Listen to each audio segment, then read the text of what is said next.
Baga nagaan gara chaanaalii kanaa dhuftan jecha namoonni chaanaalii kanaaf haaraa taatan yoo jiraattanii maqaan chaanaalii kanaa Waaqtolaa Tiyuub jedhama. Akkuma asii iskiriin irratti argitanii maqaan chaanaalii kanaa Waaqtolaa Tiyuub jedha. Chaanaalii kanaa eessatti argannaa kan jettan yoo jiraattaniif immoo duraan dursa silkii keessan irratti yookaan laaptooppii keessan irratti appilikeeshinii yuutuubii buusuudhaan install erga gootanii booda search baarii yuutuubii keessanii irratti maqaa armaan gaditti iskiriin irratti isin argisiisaa jiru kana Waaqtolaa Tiyuub jettanii barreessuudhaan search gootu. Akkuma search baarii irratti filannoo isinii dhufee Waaqtolaa Tiyuub dhufee isinii jedhee dhufe kana subscribe godha. Akkasumas hiriyoota keessan akka isaan maatii chaanaalii kanaa ta'anii affeeraa jecha maqaa koo hin daganne maqaan koo Waaqtolaa Balaachoo jedhama. Barattoota sadarkaa tokkoffaa hanga 8tti baratan jiran nan barsiisa. Akkasumas immoo barattoota kutaa 8ffaa qormaataaf gaaffilee isaan ga'oomsuu danda'anii nan shaakalchiisa. Maal kana qofaas miti barattoota sadarkaa 2ffaa baratan 9 hanga 12 jiranii nan barsiisa yuutuubii kana irratti jechuudha. Gaaffilee barattoota kutaa 12ffaa qormaata biyyoolessaatiif isaan ga'oomsuu danda'anis barattoota kana nan shaakalchiisa jechuudha. Kanaafi asumaan yuutuubii Waaqtolaa Tiyuub jedhu kana subscribe gochuudhaan maatii chaanaalii kanaa ta'a jecha kallattiidhumaan gara sagantaa keenya guyyaa har'aatti yeroo dabarru sagantaan keenya guyyaa har'aa gaaffilee barattoota kutaa 8ffaa qormaata kutaa 8ffaatiif ga'oomsanii irratti shaakala gaggeessinaa yookaan gaaffilee tokko tokko ni ilaalla. Akkuma armaan gaditti argitanii gaaffileen kennaman filannoo 4 qabu. Filannoo 4 kana keessaati isa deebii sirrii ta'e filachuudhaan deebifna jechuudha. Filachuu bichaa osoo hin taane isa kamtu maaliif deebii akka ta'e isaan hafan maaliif deebii ta'uu akka dadhabanis yookaan hafanii walii wajjin ilaalla. Gaaffiin tokkoffaa maal jedha? Kanneen armaan gadii keessaa safartuuwwan mala aadaatiin qaamolee fiizikaalaa safaratamoo safaruuf gargaaran isaan kamidha jedha. Filannoo A maal jedha? Madaala hangaa, ulee meetiraa, biikiriyeedha. Filannoo B taakkuu, xaasaa, dhundhuma, tarkaanfii. Filannoo C siliindarii safaraa, sarartuu, teermoomeetira. Filannoo D immoo ulee meetiraa, kubbayyaa faana jedha. Gaaffiin keenya maal jedha? Mala aadaatiin safartuuwwan mala aadaatiin qaamolee fiizikaalaa safaratamoo safaruuf gargaaran isaan kamidha jedha. Madaala hangaa kan jennu hanga safaruudhaaf kan gargaarudha. Ulee meetiraa kan jennu immoo dheerina safaruudhaaf kan gargaarudha. Asirratti wanti gaafatamuuf jirru maalidha? Aadaadhaan mala aadaatiin gargaaramnee kan safarru mala ittiin safarru yookaan immoo kan saayinsawaa hin taane jechuudha. Isaan kana keessaa madaalli hangaa kiilogiraamaan safarraa, ulee meetiraati immoo meetira, xaasaa, taakkuu, dhundhumaaf tarkaanfii kan jedhu waaltaawwaa kan hin taanedha jechuudha. Fakkii tokko asirraati isinittan argisiisa.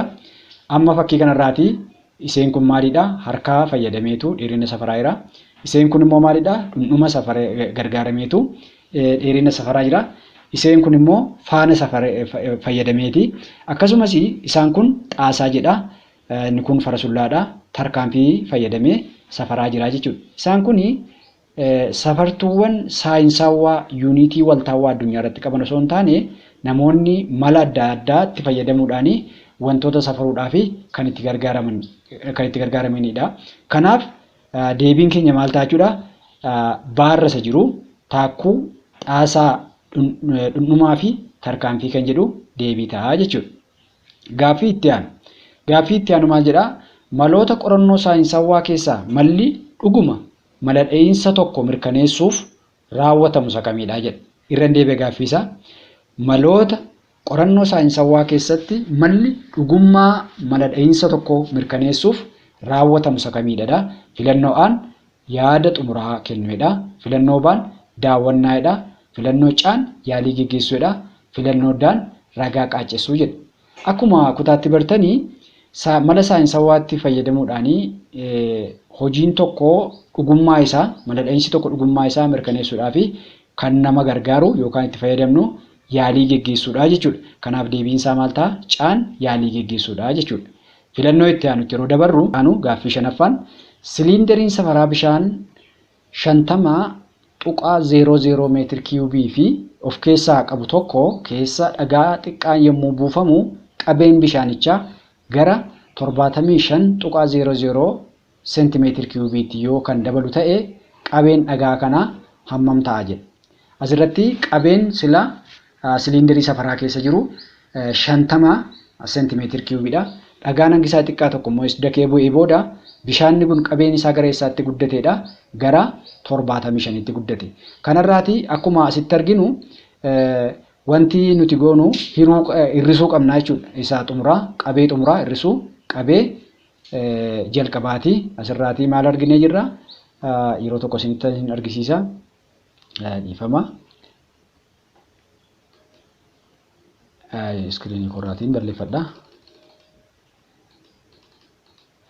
Asirraa maal qabna? 75 qabna. 75 na eegaa yeroo tokko 75 seentimeetir kiiyubiidha yuunitiin keenya hir'isu. Isheen jalqabaa jirtu immoo meeqaadha? 50dha. 50 qabna. 01 yoo ta'u qabeen waliigalaa isaa qabeen isaa barbaadamee hin ta'a. 75 hir'isu 50 walqixa ta'a. Yeroo 75 irraati 50 hir'ifnu meeqa ta'a? 25 wajjin walqixa ta'a jechuudha. Kanaaf deebiin keenya maal ta'a? Kanarraa yeroo 75 irraa yeroo 50 hir'ifnu 25 ta'a. Yuunitiin keenya immoo maaliin kennamee jira? Miilii seentimeetir kiiyubiidha jechuudha. Kanaaf filannoo maal jedha? 20.00 seentimeetir kiiyubiidha. Filannoo baan maal jedha? 25.00 seentimeetir kiiyubiidha. Filannoo caan 50 qabxii 00 seentimeetir kiiyubiidha. Filannoo daan 75.00 seentimeetir kiiyubiidha. Akka ammaa addanatti hojjedhee isinitti agarsiisetti 75 qabee xumuraati. 50 qabee jalqabaati. Yeroo 75 irraa 50 hir'ifnu meeqa arganne? 25 arganne jechuudha. Kanaaf deebiin keenya maal ta'a? Baarrasa jiru ta'a jechuudha. Gaaffii itti aanu gaaffii ja'affaa. Kanneen armaan gadii keessaa qaamolee safaratamoo fiizikaalaa diriirfamoo ilaalchisee sirrii kan hin taane kamii jedhe? Sirrii kan ta'e kamidha? Asirratti akka isinii hin dogoggorsine kanneen armaan gadii keessaa qaamolee safaratamoo fiizikaalaa diriirfamoo ilaalchisee kan sirrii ta'e kamidha? Qaamoleen fiizikaalaa bu'uuraa irraa shallagamanii kan argamanidha. Gaaffii ja'affaan. Baan maal jedha? Qaamolee fiizikaalaa kallattiin safaramuu danda'anidha. Caan yuunitoota bu'uuraa ofii isaanii kan qabanidha. Daan qaamolee fiizikaalaa yuunitii malee ibsamanidha jedha. Isaan kana keessaa qubee deebii irra jiru maal jedha? Qaamolee fiizikaalaa bu'uuraa irraa shallaggiin kan argamanidha kan jedhu deebii ta'a jechuudha. Kanaaf diriirfamoo kun kan isaan argamanii qaamolee fiizikaalaa warra bu'uuraa irraati shallagamuudhaan kan argamanidha. Deebiin keenya A ta'a jechuudha. Gaaffii itti aanu yookaan gaaffii torbaffaa. Kanneen armaan gadii keessaa chaarjii sadhatawaa pirootoonii kan ta'e kamidha? Filannoon negatiifa 1.602 baay'isuu 10 ekspoonentii negatiiva 19dha. Baarra inni jiru poozitiiva 1.602 baay'isuu 10 ekspoonentii negatiiva 19dha. Caarra inni jiru immoo negatiiva 1 jedha. Daarra inni jiru poozitiiva 1 jedha. Kanaafi filannoon aarra jiranii fi filannoon baarra jiran wal fakkaatu. Isaanis maal jedha? Chaarjii kolombiidhaan yeroo ibsinudha. Isheen negatiivi kun kan elektirooniif yoo dhaabattu, isheen poozitiiviin kun immoo kan pirootoonii dhaabatti. Isaan kun chaarjii kolombiidhaan. Filannoon caa fi daarra jiran immoo chaarjii sadhatawaadha. Negatiivi tokko elektirooniif yeroo dhaabattu, isheen poozitiivi tokko immoo pirootooniidhaaf kan dhaabattudha. Kanaaf deebiin keenya maal ta'a? Chaarjii sadhatawaan keenya nuti jennu chaarjii sadhatawaa waan gaafanneefi kan nuti gaafanne chaarjii kolombii osoo hin taane chaarjii maalii gaafanne? Chaarjii sadhatawaadha. Kanaaf deebiin keenya isaa daarra jirudha jechuudha. Chaarjii sadhatawaa kan pirootoonii poozitiiva tokko isa kana ta'a jechuudha. Deebiinsa daa ta'a. Gaaffii itti aanu yookaan gaaffii 8ffaa. kutaalee qaama atoomii keessaa niwukileesii ilaalchisee sirrii kan ta'e kami jedha. Niwukileesiin A. Qaama atoomii bakka bal'aa qabatee argamuudha. B. Qaama atoomii hanga baay'ee xiqqaa qabuudha. C. Qaama atoomii bakka hangi atoomii itti kuufamee argamuudha. D. Qaama atoomii suuddoo chaarjii negatiivii of keessaa qabuudha jedha. Gaaffii 8ffaa kanarratti kan nuti ilaallu jalqabuma gaaffii keenya kutaalee qaama atoomii keessaa niwukileesii ilaalchisee sirrii kan ta'e isa kam isa jedhuu fi niwukileesiin kutaaleen kun bakka hangi atoomii itti kuufamee fi iddoo baay'ee xiqqaadha jedha. Amma toon addanatti fakkii kanarraati fakkeessee isin argisiisuu yaale yeroo tokko na eegaa. Niwukileesiin keenya ishee kana fakkaattu osoo ta'e fakkii asirratti fakkeessu kana. Isheen kun niwukileesii osoo taate yeroo tokko dhiifama. Niwukileesii osoo taate isaan kun immoo sheeliidha jechuudha. Isaan itti marsanii argaman kun. Fakkiin kun inni lammaffaa. Sheelii lammaffaa osoo sararee bifa kana fakkaata. Yaaduma isaa inti yookaanis immoo hubannoo isinii uumuu fi amma as keessatti wanti nuti arginu niwukileesiin ishee kana jechuudha. Niwukileesiin as keessatti maaltu argama? Pirootoonii fi niwuutrooniitu argama. Pidha. Isheen kun immoo inni osoo taate pirootoonii fi niwuutrooniitu argama. Isheen naannoo kanarra marsitee argamtu immoo maalidha? Elektirooniidha jechuudha. Isheen naannoo kana marsitee argamtu, elektirooniin immoo maalirra naannootti argamti? Sheelirratti argamti. As keessaati gaaffii nuti gaafatamne waa'ee maaliiti? Gaaffii nuti gaafatamne waa'ee maaliiti? Kutaalee qaama atoomii keessaa niwukileesii ilaalchisee sirrii kan ta'e isa kamii isa jedhuu fi qaama atoomii baay'ee xiqqaa inni filannoo caarra jiru qaama atoomii bakka hangi atoomii itti kuufamee argamuudha jechuudha. Kanaaf seenterii yookaan niwukileesii kana keessatti kan argamu kuni bakka itti inni kuufamee argamuudha jechuudha. Gaaffiin itti aanu gaaffii salgaffaa lakkoofsa atoomii ilaalchisee sirrii kan ta'e kamidha? Lakkoofsa atoomii A. Lakkoofsa pirootoonii niwukileesii atoomii keessatti argamaniiti. B. Lakkoofsa niwuutroonii niwukileesii atoomii keessatti argamaniiti. C. Ida'ama lakkoofsota pirootoonii fi niwuutroonii atoomii keessaati. D. Ida'ama lakkoofsa elektiroonii fi pirootoonii atoomiiti jedha. As keessatti kan nuti ilaallu gaaffiin kun yookaan gaaffii salgaffaan kun lakkoofsa atoomii ilaalchisee sirrii kan ta'e kam isa jedhuu fi gaaffii salgaffaa kun karaa birootiin lakkoofsi atoomamaa lakkoofsa pirootoonii niwukileesii keessatti argamuudha. Fakkeenyaaf amma asirratti osoo isin agarsiise fakkii kanaa osoo isin argisiise lakkoofsi atoomii niwutiraalii tokkootiif lakkoofsi atoomawaasaa pirootoonii as keessa jiru walqixa ta'a lakkoofsa elektiroonii kanneen sheelii irratti marsanii argamaniiti jedha.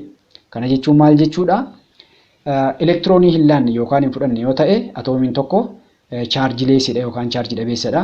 Kanaaf lakkoofsi pirootoonii niwukileesii kana keessatti argamu as keessatti kan argamu pirootoonii fi niwuutrooniidha. Elektirooniin asirra sheelii kanarra marsee argama. Kanaaf kan nuti gaafatamne ishee kamidha? Ishee niwukileesii kana keessatti argamtu lakkoofsa pirootooniidha jechuudha. Kanaaf gaaffiin keenya maal jedha? Lakkoofsa atoomii ilaalchisee sirrii kan ta'e isa kamidha? Lakkoofsi atoomawaa lakkoofsa pirootoonii niwukileesii atoomii keessatti argamuudha jedha.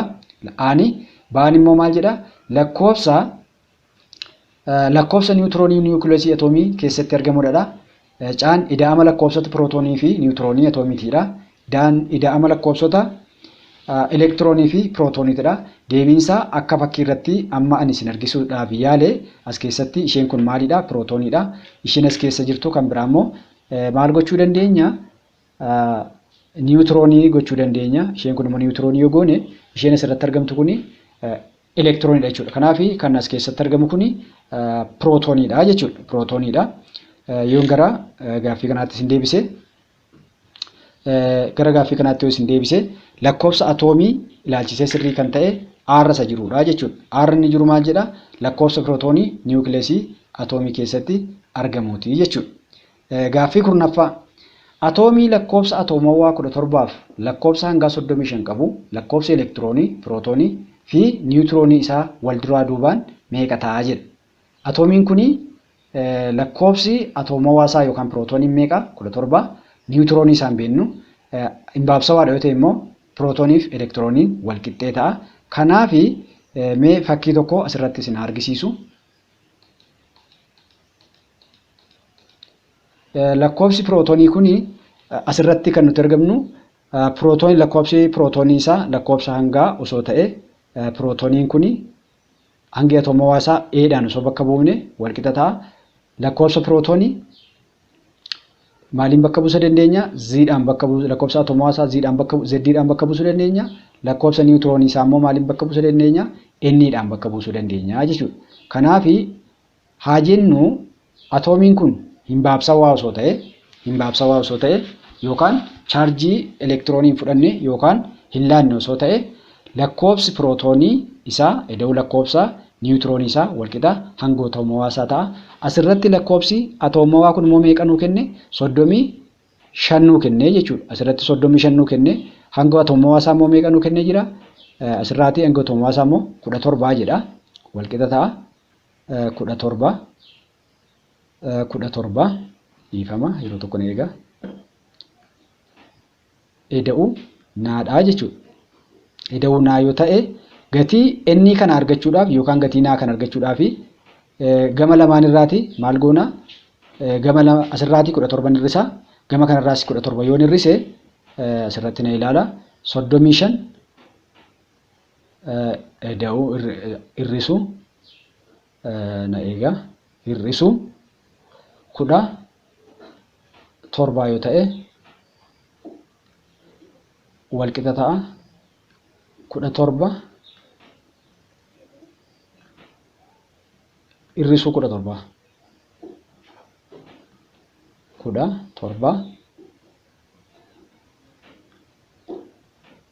eda'uu naa. Okay.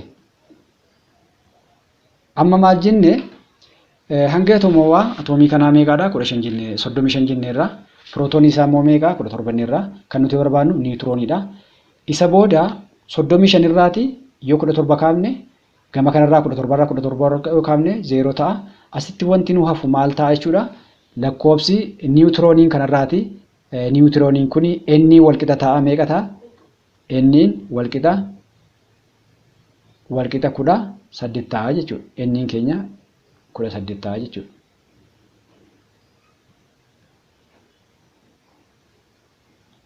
Inniin keenya 18 ta'a jechuudha. Kanaaf gara gaaffii keenyaatti yoo deebine filannoo A maal jedha? 17 18 jedha. Baan 17 dha. Caan 17 jedha. Daan 18 jedha. Akka gaaffii kanarraa ilaallutti wal duraa duubaan kan nu gaafatame elektirooniitu dursa. Elektirooniitti aansee immoo maaltu jira? Niwutirooniidha. Pirootooniidha. Pirootooniitti aansee immoo kan dhufu maalidha? Niwutirooniidha jechuudha. Jalqaba kan arganne maalidha? Pirootoonii nuu kenneera. Meeqa? 17 qabna. Elektiroonii niwutiroonii barbaanne arganne meeqa? 17. Pirootoonii 17 qabna. Elektiroonii 17 qabna. Niwutiroonii meeqa arganne? 18 arganne jechuudha. Kanaaf deebiinsa caarrasa jiru ta'a jechuudha. Deebiinsa caarrasa jiru ta'a. Gaaffiin itti aanu gaaffii 11ffaati. Kompaawundoonni wantoota lubbu qabeeyyii irraa maddaniif kaarboonii of keessaa qaban maal jedhamuun waamamu jedhe. Filannoo Aan orgaanikeedha. Filannoo Baan inorgaanikeedha. Filannoo Caan ashabooidha. Filannoo Daan beezotaa jedhe. Akkuma maqaa isaa irraatii beeknu kutaatti wajjin baranne jechi orgaanikii jedhu jecha orgaanizimoota jedhurraa kan dhufe yoo ta'u filannoon deebiin gaaffii kanaa maal ta'a? A irratti isa argamudha jechaadha. Inorgaanikii jechuun ammoo qabiyyee lafaa yookaan albuudotarraa kan argaman jechuudha. Kanaaf filannoo kanaaf deebiin sirriin A irra isa jiru orgaanikii isa jedhu ta'a. Gaaffii 12ffaa foormulaa keemikaalaa alkiinii kaarboonii 5 qabu isa kamidha jedha. Foormulaan keemikaalaa alkiinii asirratti kan nuti gaafatamne alkiiniidha. Kani kaarboonii immoo meeqa qaba? 5 qabu meeqa ta'a jedha. Mee asitti isin argisiisu akkaataa itti foormulaa kaarboonii barbaannu yeroo tokko eegaa iskiriinii korraan qulqulleeffadha. Okay. iskiriinii korraa qulqulleeffataan jira.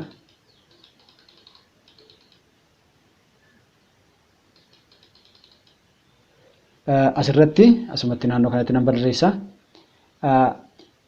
Foormulaan alkiinii yeroo barreessinu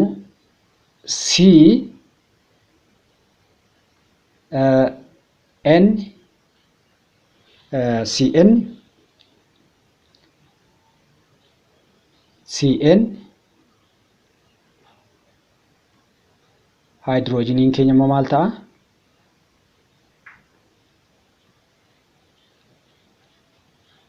2N ta'a. Akkuma kutaatti bartanii 2N ta'a jechuudha. Kun foormulaa maaliiti? Foormulaa alkiiniiti. As ilaala. Foormulaa alkiinii yeroo barreessinu caan 2 koefficientii sabskiriptii isaa, haayidroojiniin immoo 2/5ti. Edda gaaffii nuu kenname kana bakka buufnu, yeroo filannoo nuu kenname kana gaaffii bakka buufnu asirra kan jiru kaarboonii meeqa qabna? Inniin lakkoofsa kaarbooniiti 2 qabna. As keessaa filannoon nuu kenname aan 5 12dha, baan 5 8 jedha, caan 5 6dha, daan 5 10 jedha.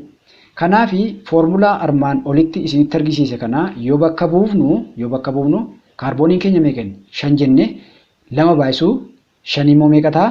Akkuma asitti argine filannoo daarrasa jiru 10 ta'a jechuudha. Alkiinii foormulaa keemikaalaa alkiinii kaarboonii 5 qabu isa kamisa jedhudhaa fi deebiinsa daarrasa jiru kana ta'a jechuudha. Gaaffii 18ffaan maal jedhaa? Moggaasni maqaa sirrii HNO sabskiriptii jedhatti 2 isa kamidha? Nitrous acidii filannoo baan, nitric acidii filannoo caan, nitrite acidii filannoo daan, nitrate acidii jedha.